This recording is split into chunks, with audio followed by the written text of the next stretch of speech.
Good morning. Of the House Local Government Committee to order. And I'd ask Christina to please call the roll. Chairman Freeman. Here. Representatives Borowski, Vote by designation. Donahue, Designation. Fleming, Designation. Haddock, Hambidge, Designation. Kazim, Designation. Madsen, Designation. Monroe, Designation. Probst, Designation. Prokopiak, Also designation. Salisbury, Sappy, Designation. Smith-Waddell. Designation. Chairman Miller. Here. Representatives Banta, Cooper, By designation. Fink, Jones, By designation. Kozak, By designation. Kuzma, By designation. Reichard, Rinkavage, By designation. Watro, Weakneck, Wentling. Here. Okay. We have a quorum and can proceed. I'd ask Chairman Brett Miller to please lead us in the Pledge of Allegiance. Would everyone please rise?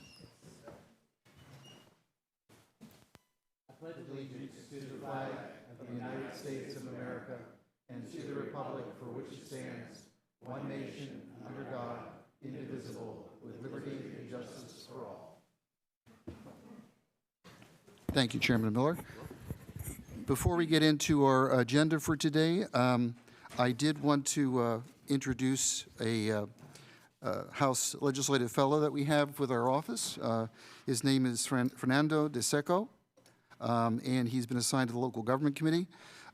He was born in the United States but was raised in the Philippines.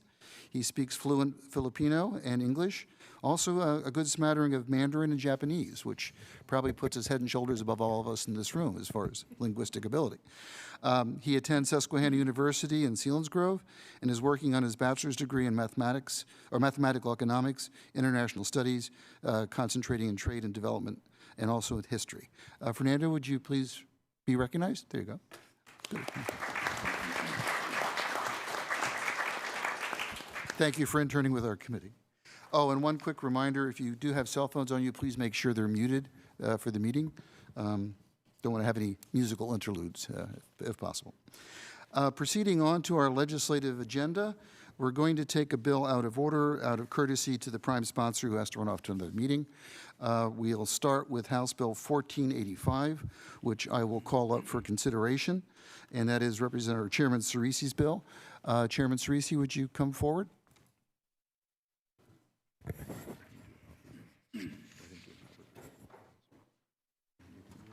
Well, you can get this summary afterwards. Would you like to make some opening remarks regarding your legislation, and then we'll turn to John Castelli for more detailed info. Well, thank you, Chairman Freeman, Chairman Miller, and thank you to the committee for allowing me to go first. I apologize. I have to run to another meeting. But this bill came to me from a neighbor of mine, Todd Lockenmeyer, who works in the Upper Marion Township, and he's a public works worker. And he said to me that, you know, public workers, as we know, do put their life on the line for us, as our first responders do in a lot of ways. They come to a scene of a tragedy or a disaster, and they don't know what they're going to come to. They don't know what they're going to see or what's going to happen. And we've seen it time and time again where there's been a natural disaster and our public works people show up to make sure that we can get back to the normal life that we had and to make sure everyone is safe. But there are times when they're doing things that are putting their life in jeopardy. And he asked about the opportunities that if one of them is to succumb to some type of issue on site, where if something is to happen because of where they showed up, that their family would be taken care of and able to get the benefits that they deserve. So we came up with this bill, House Bill 1485, to talk about that and talk about what they do for us and to ask this committee and then the full State House and the Senate to push forth this bill. So I thank you for the opportunity to be here today and answer any questions. Thank you very much for your opening remarks. We will turn to John for a bit more technical overview real quickly. Okay, House Bill 1485, sponsored by Representative Cerisi, would amend the Emergency Law Enforcement Personnel Death Benefits Act. It's Act 101 of 1976. Currently under Act 101, a death benefit of $100,000 adjusted for inflation is provided to the surviving spouse, children who are under the age of 18 or 23 if the child is attending college, or parents of deceased firefighters, EMS workers, law enforcement officials, National Guard members, and those in the Civil Air Patrol. The law also specifies that the families of certain public servants who qualify for the death benefit also qualify for a supplementary monthly benefit in addition to the one-time payment. Families of paid emergency responders and law enforcement officers are eligible to receive a monthly payment equal to the deceased individual's monthly salary minus any workers' compensation, pension, or retirement benefits. And this legislation would extend state death benefits to public works employees.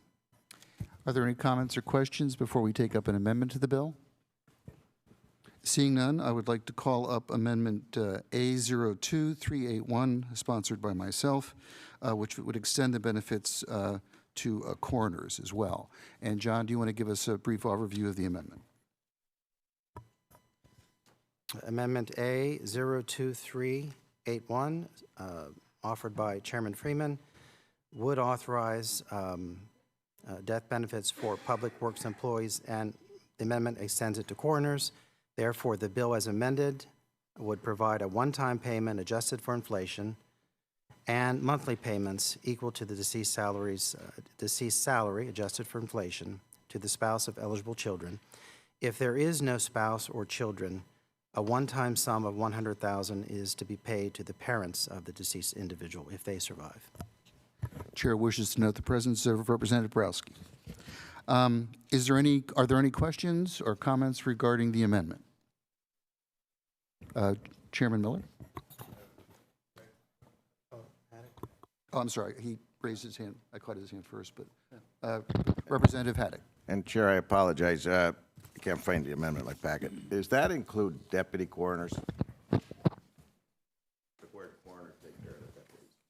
John, do you wish to respond? Yeah, it does.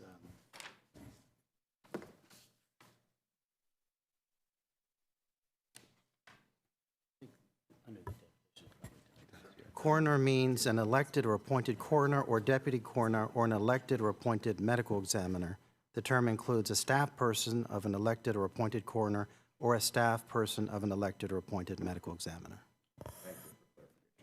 I thank the gentleman for seeking that clarification. Chairman Miller, you had your hand up? Yeah, thank you. With due respect to the coroners and the underlying bill, which I'll get into that later, but I'm going to be opposed to that for multiple reasons, which I'll outline when we get into the bill in chief. But adding additional people to a local or this death benefit, I think it opens up a Pandora's box in many respects. A lot of questions in the underlying bill, which I'll get into a little bit. So I'm going to urge a no vote. Thank you. On the amendment at this point? On the amendment. Representative Chairman Cerisi, you wish to make some comment? Well, the coroners came to us and spoke about the idea of adding them to this bill, and I wasn't opposed to it. I guess a bill had run in the Senate, or they were looking at it in the Senate a couple of years ago and said there was support from it on the Senate side. And when we look at what our coroners even go out to do, when they go to pick up someone who's passed, if there's fentanyl or anything in that room that they inhale, one of their lives is also put at jeopardy. And I've personally known a coroner who said multiple times that they were afraid of what they were in the situation of, and they had no idea when they went into that room. So adding the coroner says, and let's remember, we're not just passing out money here. There has to be a tragic event that happens in order for any of this to be paid. This isn't like we're giving everyone $100,000. We pray that we never have to give anyone $100,000. But we also know that in these jobs comes these type of risks. And if they're putting their life on the line and succumb to something because of something that they did for the public safety, for the public in general, that their family should be taken care of. And even in this day and age, $100,000, well, it sounds like a lot of money. If someone is young, it's not a lot of money if they have a young child to take care of. 1 year of college can cost $100,000. So no one really wants to have to do this or want to do this, and we pray that we never have to pay out this amount. But it's something I think that we should be able to do for these people who are doing this for our communities. Thank you. I concur with the gentleman's remarks. Their work can be exposed to hazardous situations, obviously. Is there further discussion before we take a vote on the amendment? Okay, now do you want a roll call? We can. Let's take a roll call. Chairman Freeman. Yes. Representatives Borowski, Donahue, By designation, yes. Fleming, Designation, yes. Haddock, Yes.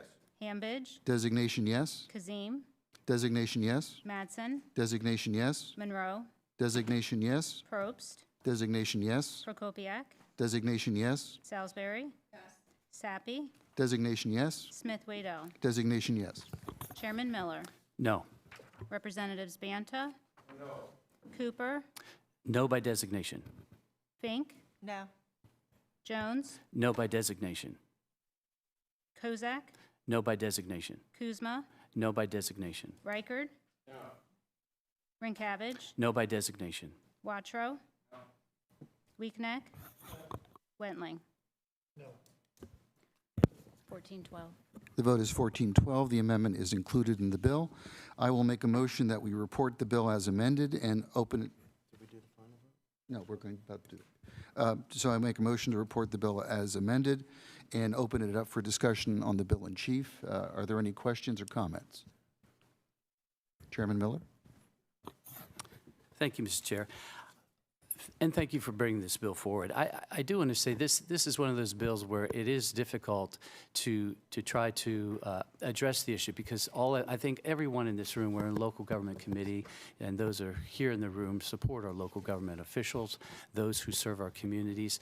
And this is a challenging bill because we appreciate our public works people. There's no question about it.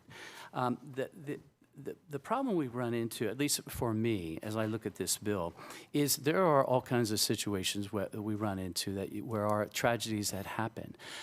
The people who apply for these jobs or run for them, as the case may be, they are told clearly what the parameters are of the bill, what the requirements are. Some are contractual. They know the parameters. It could be dangerous situations, could be late nights, it could be early mornings, could be tough weather conditions.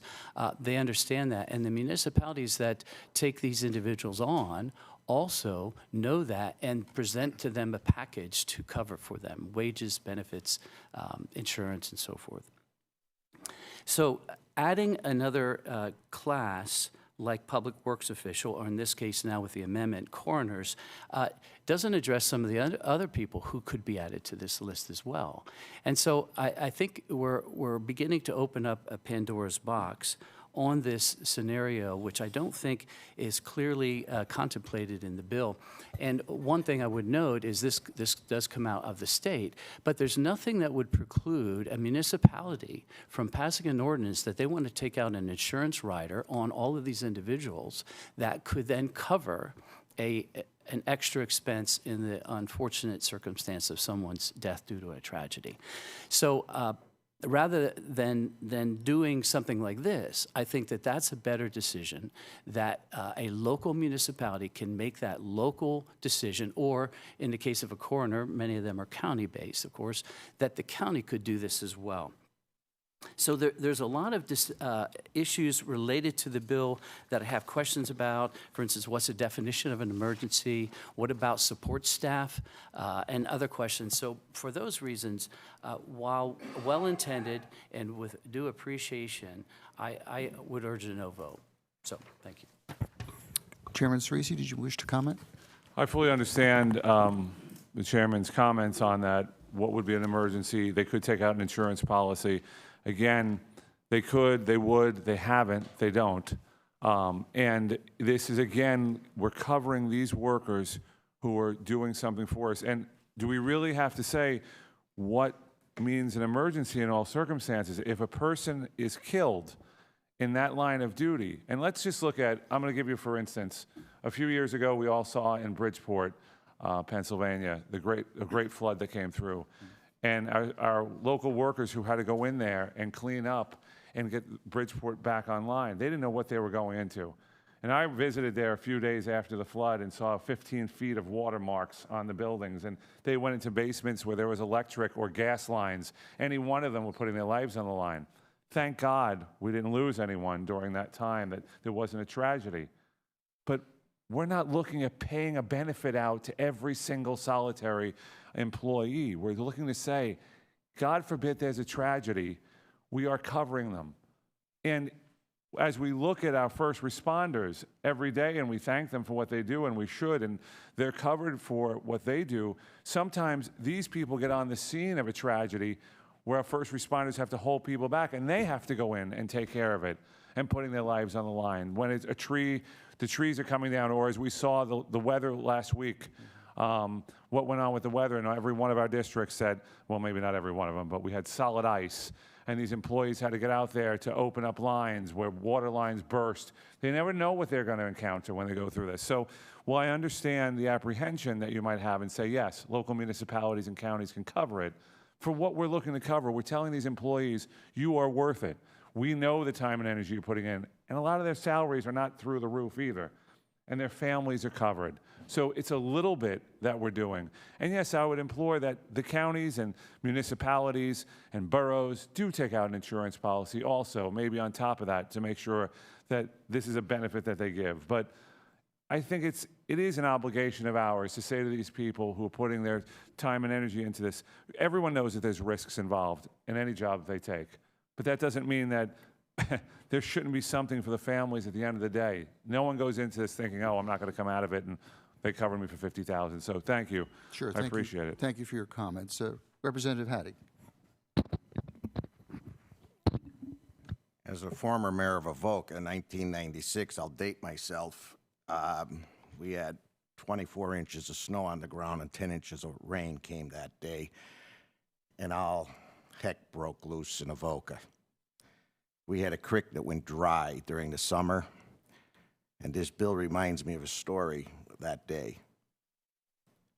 I went to as mayor of Avoca, I had to issue a proclamation to get people to leave. You can order it, but the people don't have to go. We had a 90-year-old lady that was on the bend of the creek. And I went to her house and I said, this is your last chance. Please come with me. Come in my truck. The creek's going over shortly. She said, James, with all due respect, I'm not leaving. 4 hours later, the creek went over. 2 blocks were flooded in a large flow like you could not imagine. Street was covered for 2 city blocks. The neighbor on the hill across the creek got a message to us that she's now on her front porch and the water's going over her front porch and she's standing in water. A small borough like Avoca. And I went, what the heck am I going to do now? And our street commissioner said, I'll take the payloader in. And I said, Jimmy, we don't know if that street's undermined. He said, I'm going. He drove down the street, 2 blocks in flowing water, put a 90-year-old lady in the payloader, and she came out, and there was a famous picture of her holding onto the bucket in the local newspaper. That street commissioner in Avoca Borough was a hero. And I didn't know whether we were going to rescue him when he went. I would not, and I was so afraid. I was ordering stuff. I would not tell him to go. He did it on his own, sort of had my knowledge, had my permission. But that woman came out of a flood because of a street commissioner in a small town like Avoca Borough that had more guts than anybody I've ever seen because he was worried about his friend and his neighbor that he grew up with. So I gladly support this bill. Thank you. I thank the gentleman for his comments, and you do raise a very good point. Our public works employees and coroners do put themselves in harm's way, and if they are killed because of their work, they deserve to be compensated, their families. And I think this is an appropriate piece of legislation, and I urge the members to vote for it. Without any further discussion, we'll call the roll. Chairman Freeman. Yes. Representatives Borowski. Yes. Donahue. Yes by designation. Fleming. Yes designation. Haddock. Hambidge. Yes designation. Kazim. Yes designation. Madsen. Yes designation. Monroe. Yes designation. Probst. Yes designation. Prokopiak. Yes designation. Salisbury. Yes. Sappy. Yes designation. Smith Waddell. Yes designation. Chairman Miller. No. Representatives Banta. Cooper.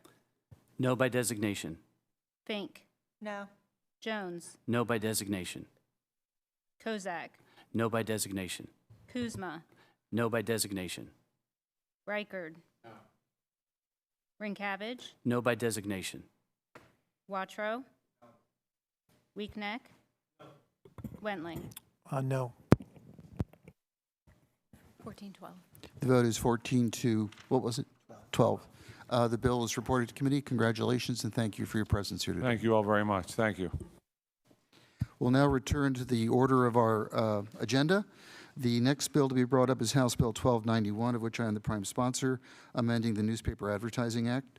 I will make the motion to bring up the bill and allow John to give a brief overview of the bill, but very briefly because we have an omnibus amendment, which, if amended, would alter considerable portions of the legislation, and we'll spend more time on that. John? Okay, House Bill 1291, sponsored by Chairman Freeman, would amend Title 45, Legal Notices of the Pennsylvania Consolidated Statutes to provide flexibility for where public notice advertisements are required to be published. Presently, Chapter 3, entitled Legal Advertising of Title 45, and known as the Newspaper Advertising Act, outlines public notice requirements for political subdivisions and other governmental units in Pennsylvania. State law requires that prior to taking certain actions, such entities publish notice advertisements in newspapers of general circulation, which, as presently defined, includes only traditional print newspapers.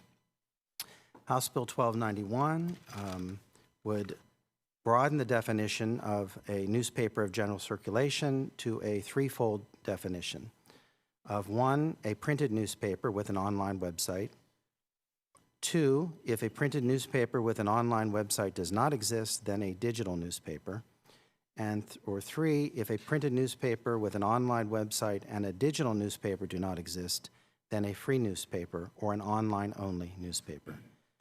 Additionally, a newspaper of general circulation would be required to post all public notices on the statewide public notice website at no additional cost. Thank you for the overview of the bill in chief. I would like to call up Amendment A02253, of which I am the sponsor, the Omnibus Amendment. And so if you can give us an overview of that, John, and then we'll open it up to comments and questions. Okay, the amendment would collapse the definition as to a twofold definition. One would be a newspaper of general circulation would be defined as a printed newspaper with an online website. Or 2, if a printed newspaper with an online website does not exist, then a digital newspaper, an online-only newspaper, or a free newspaper that meets certain specific requirements related to format and content. And the bill provides definitions for the terms printed newspaper, digital newspaper, free newspaper, and online-only newspaper.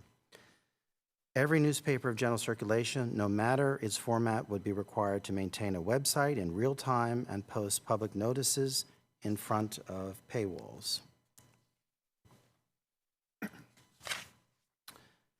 When publishing a public notice on a newspaper's website and on the statewide public notice website, in a digital newspaper or an online-only newspaper, the operator of the website shall, 1, ensure access to the website at all times, other than during maintenance or due to causes beyond their control; 2, make the full text of the public notice available in a searchable format for the period of time that the notice is required to be posted; 3, provide access to view public notices on the website's landing page clearly and conspicuously, and perform basic searches on the website at no cost. And then finally, maintain an archive of public notices that are no longer displayed on the website for at least 1 year from the time of publication.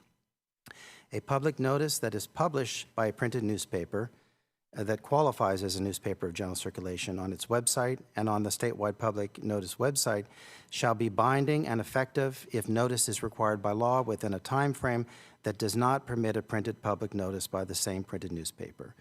Subsequently, the notice shall be published in the next regularly scheduled print edition following publication on the printed newspaper's website and the statewide public notice website. And finally, political subdivisions and other governmental units would be required to adopt a resolution declaring which newspaper of general circulation shall be used to carry their public notices.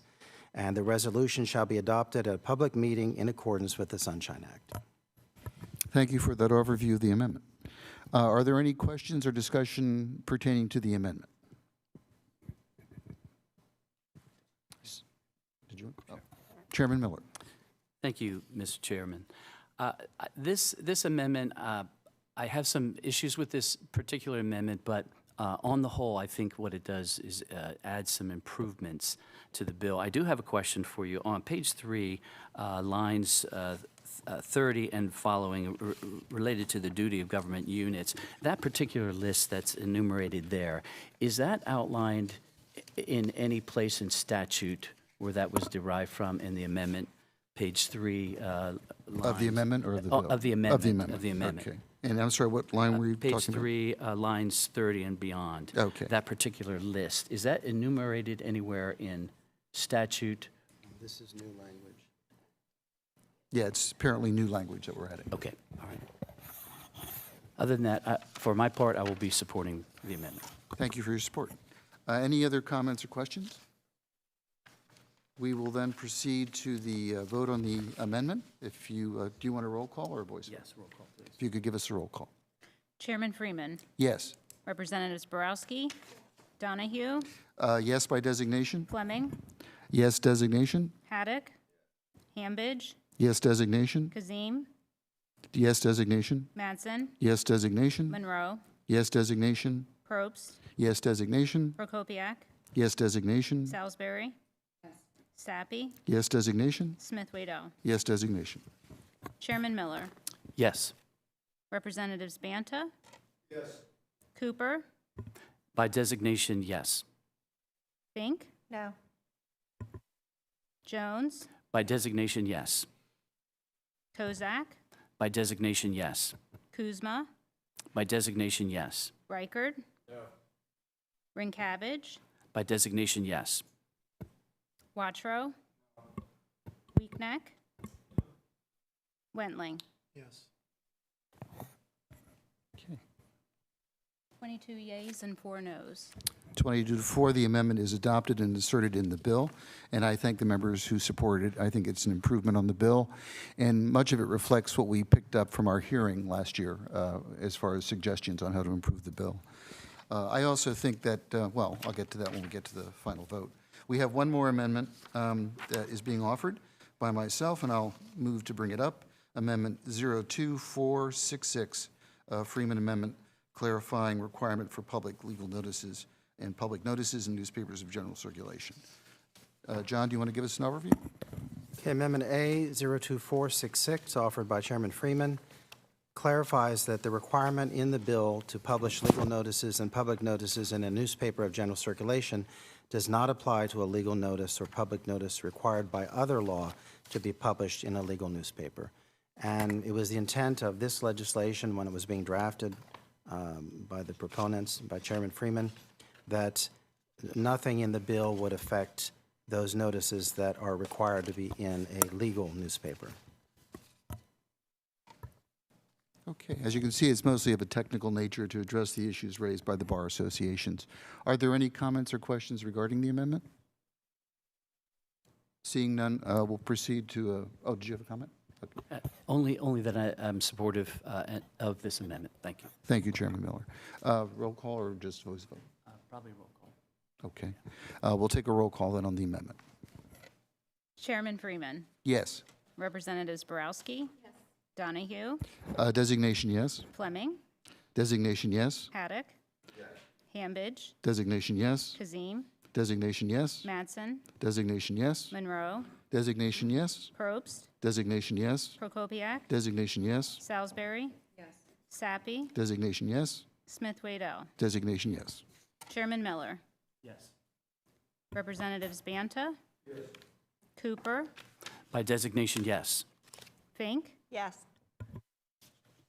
Jones. By designation, yes. Kozak. By designation, yes. Kuzma. By designation, yes. Reichard. Yes. Rincabbage. By designation, yes. Watro. No. Weakneck. Yes. Wentling. Yes. 25 to 1. Vote is 25 to 1. The amendment is inserted in the bill. That returns us to the bill in chief, and I will make the motion to report the bill as amended, House Bill 1291, to the floor. Are there any comments or questions at this point on the amended bill? If not, I'd just like to make a comment that I think this is timely legislation. We've all learned of the Pittsburgh Post-Gazette's possibility of going out of business. That's the major newspaper for Allegheny County, and that could put a number of municipalities in a very awkward position as to how to put their public notices forward. So I think we are addressing something that we will probably unfortunately see more of as things continue in the media industry with how many newspapers will be surviving. So this might not be a panacea towards the issue of public notices, but I think it's a step in the right direction, which makes plans for a possible future that would leave municipalities without the ability to get their public notices before the public. So I would urge a yes vote and would welcome your support. Chairman Millet. Thank you, Mr. Chairman. I want to start by thanking you for all the work that you've done on this issue and recognizing that it is a very real issue in terms of public notice and how critically important that is, and yet recognizing the changing world in which we're seeing in terms of digital content on the rise and the print news media having its troubles. So I want to thank you for that. Thank you. And this particular issue is a balancing act of trying to balance the issue of public awareness and the need and the vast importance of that with the municipalities' flexibility that they need and the cost savings that they're trying to achieve.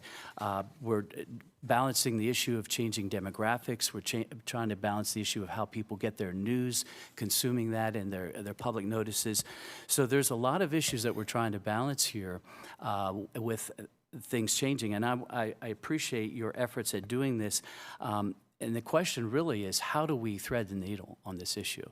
And the attempt is a good one. However, I can't be supportive of this bill for a number of reasons, which I'd like to enumerate here.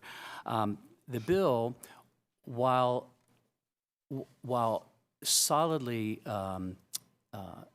appropriate in its intent, I think falls short on a number of areas. The bill, if the bill passed today, there'd be no change at all in the status quo with where things are. It would only go into effect if a newspaper went out of circulation for some reason.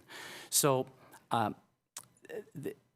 the issue that we have here, we have the newspapers that are mandated to publish, which it's right to do, that we require that there be a publication of public actions for our municipalities. But really what we've set up is a monopolistic system. And that is not the government's job, in my estimation, that we should not necessarily be the ones as government to prop up a particular industry. And so I have concerns on that front. And the bill itself doesn't, in my mind, address the issue that a vast majority, I would argue, a vast majority of our people are getting their news and their information and their notices online. And each of us here, I'm sure, have our cell phones and accounts. And so most people I know are getting their news online, although there are some who still rely on the print news. One of the things we're talking about, too, is cost. And I'd just like to list a little bit about this. In our office, we get the newspaper. And I went back and looked at the cost. In 2020, the cost for an annual subscription was $189. In 2021, it was $225, a 16% increase. In 2022, it went up to $278, a 25% increase. In 2023, it went up to $297, a 7% increase. In 2024, it went to $378, a 27% increase, and now most recently, a 38% increase, 113% increase in 5 years. And in Lancaster, we have no other option but the one paper. And so the costs are going up, as well as the cost for advertising. And if you're the only one in town, I think that's an issue that we as a General Assembly need to look at. So the other thing that is a problem for me in this bill is it still doesn't address the issue of how municipalities will have to fit into the schedule of a newspaper when they're advertising. If they're a twice weekly publication and something comes up, I think there's a problem there that the municipalities need flexibility in this regard. I would note that among all the things, beyond the particulars, the largest impediment to this bill is the provision in the bill about requiring these the newspapers to be noticed in the state News Media Association's website. We solicited an opinion from the LRB, who itemized that it is their contention that that's a violation of Article 3, Section 32 of the Constitution, which, that on the face of it is a problem. And so I would argue that the General Assembly is not, is never appropriate to have special legislation or to pass legislation that's a violation of the Constitution. From my mind, the solution to this, again, I applaud the maker of the bill and all the efforts, but to me, the solution is found in the name of this committee, which is the Local Government Committee. I would argue that this decision should be made on the local level, that a local municipality, if they believe that the best way to get their news out and their notices out to their people is through a menu of options. Perhaps they choose print. Maybe this municipality chooses some other modality. Maybe they choose a menu of options and do multiple options. I think the local government people are best situated to make that decision. So that's what I would argue for. And while it pains me to not support this bill as it is, I just think improvements can be made, and we can get it such that we can get the message out to a broader range of people, given the internet folks, the print media folks, and anyone in between. So for that, I'm going to urge a no vote. Appreciate the gentleman's comments. Just in rebuttal, if I could touch on a few points. My colleague and friend made reference to the monopoly of newspapers. The role of newspapers, or the free press, I should say, has been a very critical element of our society. And since the time of its inception, even before, has been that sort of safeguard, that third party that looks over the shoulder of government to make sure things are being done properly. If not, they'll be exposed. That's a very important role in a democracy, and I think it has served us well over 250 years as we begin to celebrate the 250th anniversary of our country. Newspapers are not perfect. I'm sure there's every member up here who could talk about maybe not being quoted as they had hoped to be quoted in the paper. But they are a very important and effective institution at overseeing the functions of government. That third party is a critical role that we should not lose if we want to make sure that public notices do get before the public. I guess someone didn't hear my admission about cell phones. But I think it is critical that we maintain that role. The thing, too, is that it was said that newspapers are losing their readership, and perhaps the print element is to a great extent. But more people are reading newspapers online. So there is a continued readership of newspapers as the source to go to, and that's one of the important features when it comes to public notices. It is the default source to go to for public notices with the general public. We live in a very scattered age of information through social media and through online media, and if you take away that one source where people know to go to, it'll become more difficult to find where that source is. In regards to the cost, keep in mind that one of the costs is the fees to the solicitor for drafting the public notice. And that doesn't disappear if you put that public notice in some other source. That fee to local government will continue. The gentleman, Mr. Miller, made reference to the statewide news media website. That's a well-recognized source. We did make through the amendment that access to it will be free, as it will be for local newspapers, websites, having that notice put in front of the paywall. And I would note that the language of the amendment, or of the bill, does not make mention of the News Media Association website by name. It describes it, but it doesn't mention it by name. And that in and of itself should stand a constitutional test, and the drafting attorney was very comfortable with that approach. There is talk, or has been talk, and I appreciate the local government associations who have talked about other means to get their notices out. I would urge them, even with this legislation, to post their notices on their websites, if they have websites, to multiply the number of notices that go out to the general public. But I think there is still a role for the newspapers to act as that guardian, that watchdog, that third party.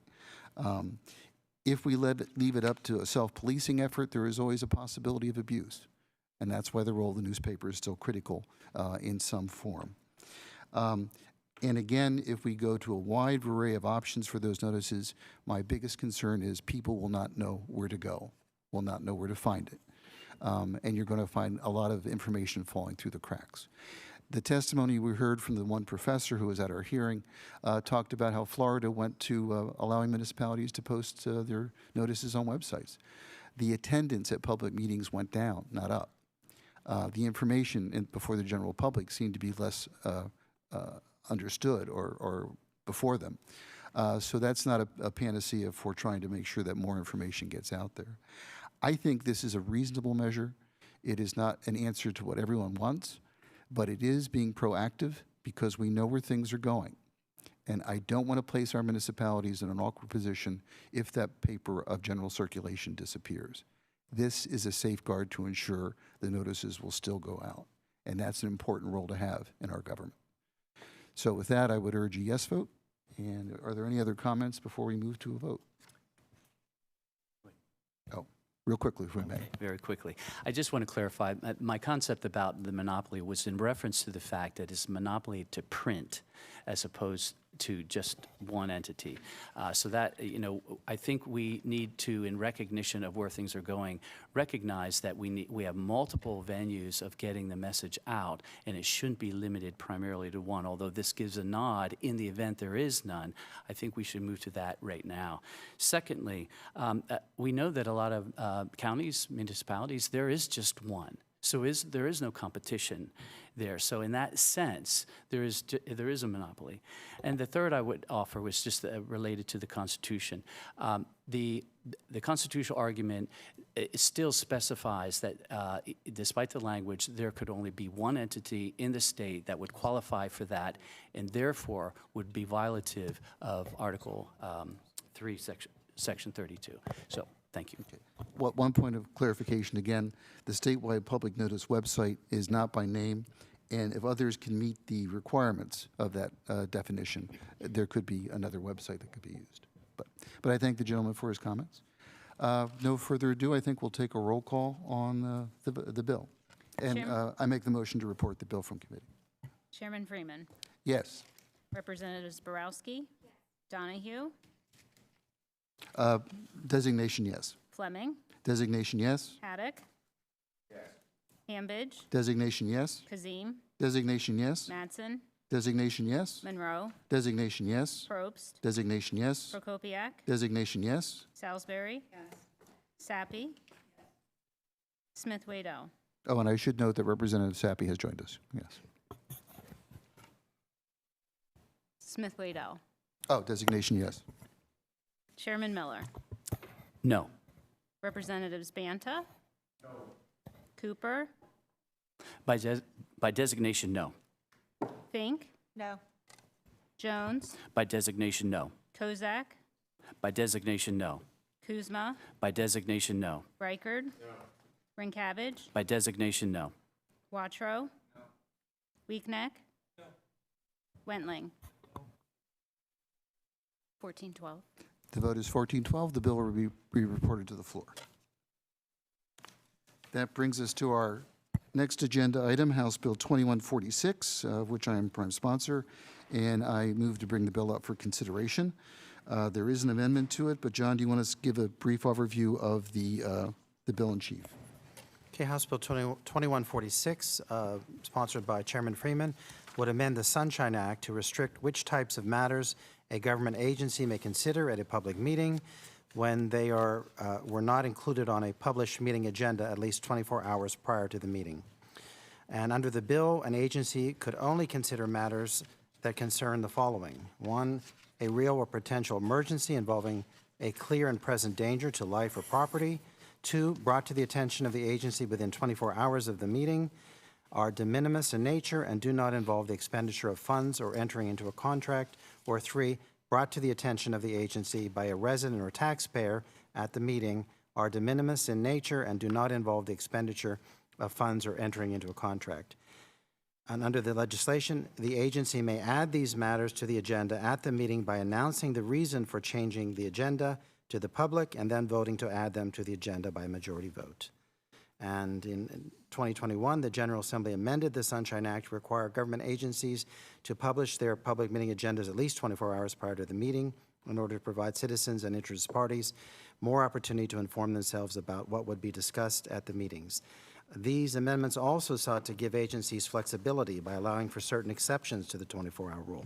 However, due to the way the law was written, the PA Supreme Court recently ruled that virtually any matter could be brought up for consideration without proper notice as long as the agency decided to do so by a majority vote.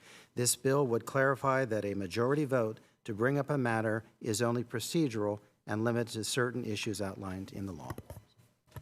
And as was mentioned, this is a response to the Supreme Court's decision to try and return to what we believed was the original intent. And I thank Chairman Miller for his support of this. We are co-sponsors on this. I know it's been an issue he has spoken about in the past and has a deep concern for as well. Instead of getting into the text of the bill itself as it stands, let's bring up the amendment that's been offered, which does make an additional exception based on administrative actions.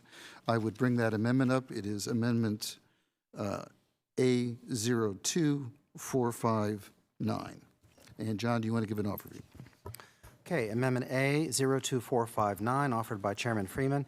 The amendment would add a new category of exceptions to the 24-hour rule for minor administrative approvals inadvertently omitted from the agenda, such as items discussed and acted on at a previous meeting. This category would only include the following. 1, personnel actions after an executive session held in accordance with the Sunshine Act.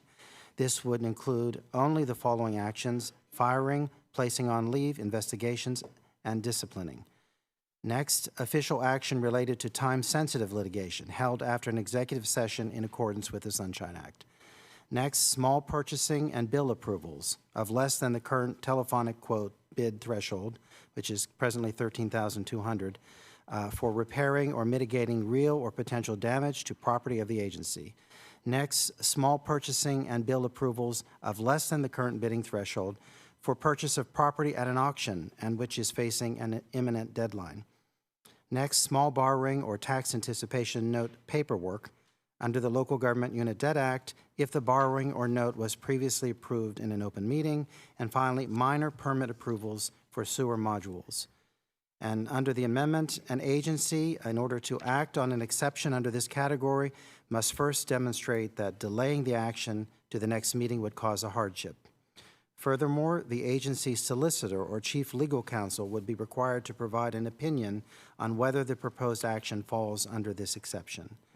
And then finally, for a time-sensitive litigation action, the solicitor or chief legal counsel's opinion must include a description of why immediate action is required in order to preserve or promote the agency's legal interests. Forgive me, did you mention grant applications too? Yes. Okay, my apologies, I didn't catch that. That gives the categories. I think they're rather narrow and realistic in terms of what local governments have to contend with in some circumstances. Again, just kept to those that are inadvertently missed. They've got to show hardship, and they've got to be dealt with in the manner that was outlined by Mr. Castelli. It would also require a majority vote of the governing body to deal with those, just as the other exemptions to the 24-hour rule do. Oh, yeah, the other category was grant applications subject to imminent deadline. That one's a critical one. Sometimes applications come due, and if it's been inadvertently missed on the agenda, you could lose the opportunity to apply for the grant, which is critical for many municipalities. Are there questions pertaining to the amendment? Oh, Chairman Miller? Thank you, Mr. Chairman. I want to say thank you for allowing me to co-prime this bill with you. It's a good bill. This amendment does rightfully, I believe, take the wide open gap that we have before us with the Supreme Court decision and narrows it down to legitimate areas of expediency that need to be acted upon. And so, therefore, I'm supportive of this amendment. Thank you. I thank you. I should note, too, that the amendment was initially something that we had conversations with Holly Fisher from the Pennsylvania State Association of Township Supervisors. And although we tweaked her language, we felt that we had to close some of the vagueness of some of the language, the opening that it provided, and make it tighter. I do want to recognize her efforts on trying to address some of these concerns. That being said, are there any more comments regarding the amendment? Oh, Representative Salisbury. This is one of those areas that I think people often misunderstand publicly, and I think we do a great job in the Local Government Academy plan of trying to educate elected officials on this, but I know that the general public often has a lot of questions, as well as elected officials, just because it's a lot to keep an active knowledge of these requirements. So I just want to review so that there's not any misunderstanding. This is not authorizing taking actions on any of these items outside of a meeting, in between meetings, absent a meeting, behind closed doors, via email, via phone, any of these other types of things, because we in small municipalities, sometimes people try to take informal paths, but we want to make sure that there's full transparency for the public. And I often am presented with these questions of, is my counsel doing such and such correctly? Obviously, I'm not able to render a legal opinion on that, but just so that everyone understands, I want to make sure that we're very clear on those issues today. I appreciate the representative's question. These are actions that have to be taken at a voting meeting. So just to clarify. Any other questions or comments? If not, I guess roll call. Oh, we can do a voice vote if everyone's okay. Okay, we'll take a voice vote. All those in favor of amending the bill with amendment A02459, please signify by saying aye. Aye. Any nays? The amendment is inserted in the bill unanimously. That brings us to the bill in chief, and I will make a motion for us to report it to the House as amended. Do we need a roll call vote on that? Okay. All those in favor of reporting the bill to the House for consideration, please signify by saying aye. Aye. Any opposed? Okay, the bill will be reported to the full House for consideration. That leaves two items on our agenda, and Chairman Miller, if you have no objection, since they're actually the same concept, just different codes. One deals with borough and cities, the other deals with townships. If we could take them together? Yes. Okay. Then I would call up House Bill 2177, dealing with the borough code and third-class cities, and also call up House Bill 2179 by Representative Sappi, dealing with second-class townships. John, do you want to give an overview? Oh, I'm sorry, we do have the commission here. Would you gentlemen care to step forward, identify yourselves, and feel free to give an overview of both bills? Thank you, Mr. Chairman, and Chairman Miller and the committee as a whole. The commission introduced this legislation responsive to a court case in Lancaster County that came down in August of 2024, wherein the Lancaster City had published its intent to amend its shade tree ordinance. And in doing so, there were objections locally as to the sufficiency of that advertised amendatory ordinance. And ultimately, the court struck down the way that the ordinance had been amended. This left some ambiguity as to the interpretation and language of the code, and similar language exists in all of the codes. Specifically, all the codes require that when you do not publish the entirety of an ordinance in the newspaper, that you publish a summary in reasonable detail. And reasonable detail is the kind of thing that lawyers could argue forever about.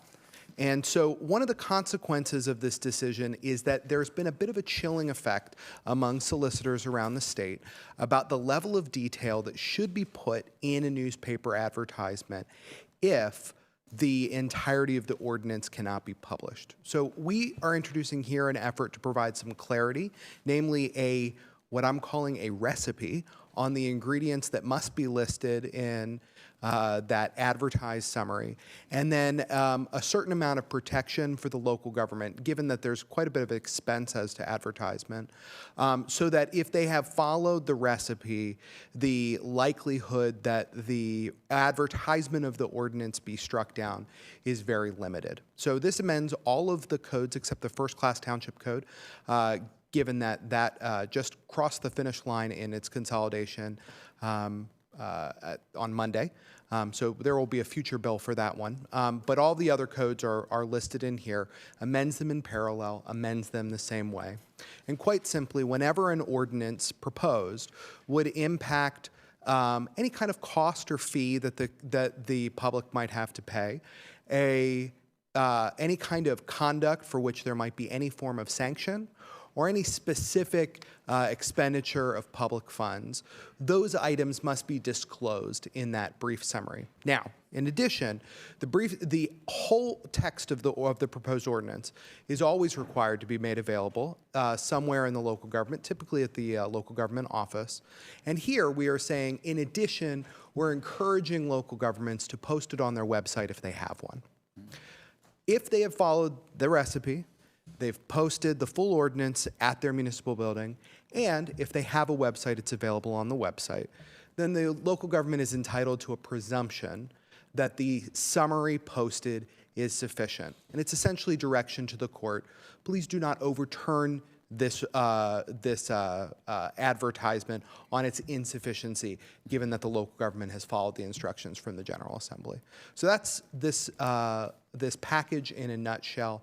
We do have a small carve out for the MPC, just because MPC ordinances are kind of their own animal, and we think they should be interpreted within the case law governing the MPC. With that, I'm happy to answer any questions. Okay. Thank you, Mr. Gazy, for that overview. And I did neglect to mention these are both commission bills, local government commission bills. Thank you very much for bringing them up. We appreciate the work of the commission and their expert staff at fashioning these bills to provide the safe harbor that this is intended to provide. Are there any questions or comments? John, did you have anything to add, or you okay? Thank you. We will then take a voice vote. All those in favor of, and I will make the motion to report it to the House, both bills. All those in favor of reporting the bills, both bills to the House, please signify by saying aye. Aye. Any opposed? Okay, the bills will be unanimously reported to the House floor. Thank you so much. Thank you. This concludes our meeting. I thank all those who are in attendance today. Hey, Chris.